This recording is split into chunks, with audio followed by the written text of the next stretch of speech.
entend ça partout, tout le temps. Il faut être plus performant, mieux travailler, aller plus vite, être plus efficace. Mais aujourd'hui, on va se pencher sur une idée un peu à contre-courant, celle du chercheur Olivier Hamon. Et si cette obsession de tout vouloir faire mieux était justement en train de tout rendre plus fragile? On commence direct avec la question qui fâche. Est-ce que notre course effrénée à la performance ne serait pas en fait la source de beaucoup de nos problèmes actuels? C'est une question un peu provoque, mais qui mérite d'être posée. Allez, on creuse ça ensemble. Ok, voilà le programme pour décortiquer ce fameux piège.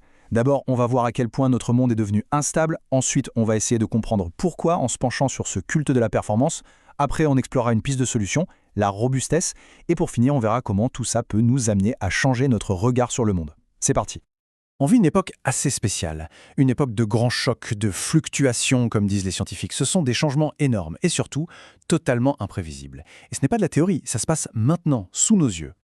Prenez ça par exemple. 50 degrés, c'est la température qu'il a fait à l'ouest du Canada en 2021. Pour vous donner une idée, c'est une chaleur que même les scénarios les plus pessimistes sur le climat n'imaginaient pas avant 2100. C'est un choc, un vrai. L'année d'après, en 2022, autre choc. Des inondations gigantesques au Pakistan. La moitié du pays s'est retrouvée sous les eaux.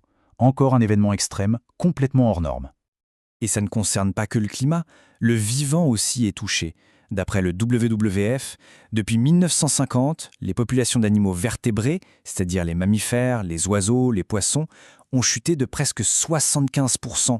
C'est juste énorme. Alors la question c'est, comment on a pu en arriver là, et si vite?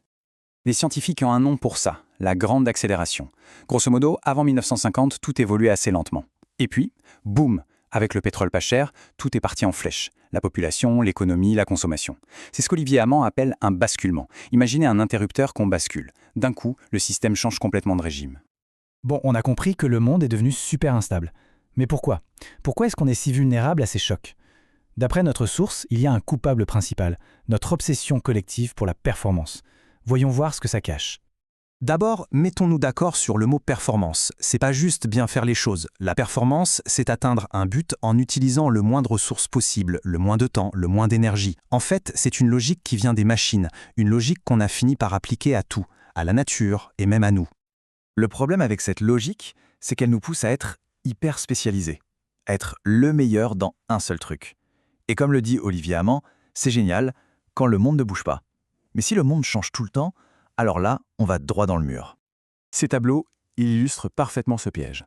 Prenez la banane qu'on trouve au supermarché. C'est quasiment toujours la même, la Cavendish. On a tout misé sur elle parce qu'elle était super performante. Le résultat, aujourd'hui, un seul petit champignon est en train de menacer sa survie et donc tout le marché mondial de la banane. En optimisant un seul truc, on a vendu le système hyper fragile. Et cette fragilité, en fait, elle est partout. Une cyberattaque en Ukraine peut paralyser 20% du commerce mondial. On dépend de la Chine pour avoir de l'eau potable en France. Et même à notre échelle, l'épidémie de burn-out, cet épuisement total, c'est bien la preuve que cette logique nous traite comme des machines et nous pousse à bout. Ok, donc si la performance est le problème, on fait quoi? On arrête tout? Non. La source nous propose une autre voie, un changement de logiciel. Passer de la performance à ce qu'on appelle la robustesse. Quand on les met face à face, on voit bien la différence. La performance, c'est la logique de la machine. Un sprint pour être efficace tout de suite. La robustesse, c'est la logique du vivant. Un marathon pour survivre sur le long terme.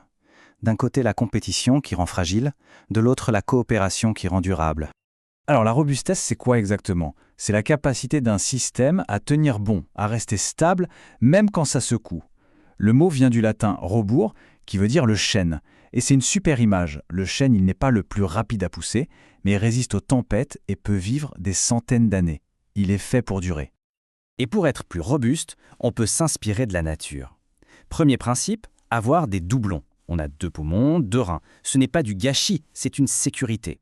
Deuxième principe, la coopération. Et oui, dans la nature, l'entraide est souvent une meilleure stratégie que la compétition. Et enfin, utiliser des technologies plus simples, des low-tech qu'on peut réparer, qui sont locales et qui visent la durée, pas juste la puissance. Mais attention, la robustesse, c'est pas juste une question technique, c'est un vrai changement de mentalité, une autre façon de voir le monde et les autres. Un monde basé sur la performance, c'est un monde un peu froid, où chacun est dans sa bulle.